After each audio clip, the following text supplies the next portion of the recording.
बोलेला कागा सवनवा में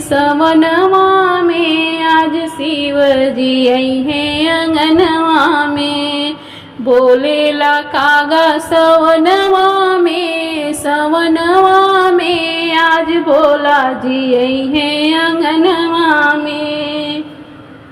पूजन कराइब सवनवा में आज शिव जी आई है अंगनवा में। पूजन कराइब सवनवा में आज शिव जी आई है अंगनवा में। बोलेला कागा सवनवा में आज शिव जी आई है अंगनवा में। भंगिया धतुरवा से भोगवा लगाइब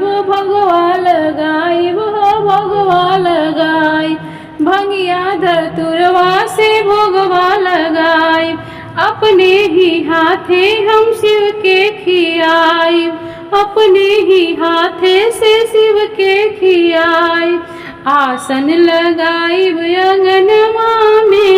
अंगनवा में आज शिव जी आई है अंगनवा में। आसन लगाइब अंगनवा में आज शिव जी आई है भवनवा में। बोलेला कागा सवनवा में आज शिव जी आई है अंगनवा में। टोला पड़ोस से सेवका बोलाइब टोला पड़ोसा से सेवका बोलाइब। अपने अंगनवा में पूजन कराइब अपने अंगनवा में पूजन कराइब। गाइब भजनवा सवनवा में आज शिव जी आई है भवनवा में। गाइब भजनवा सवनवा में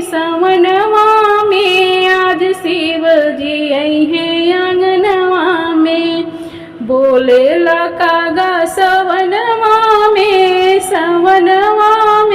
आज शिव जी आई है अंगनवा में। कंचन थाल कपूर की बाती जगमग दिए ना जरे सारी राती। कंचन थाल कपूर की बाती जगमग दिए ना जरे सारी राती।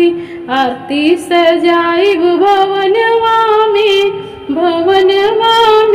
आज शिव जी आई है अंगनवा में। आरती सजाइब भवनवा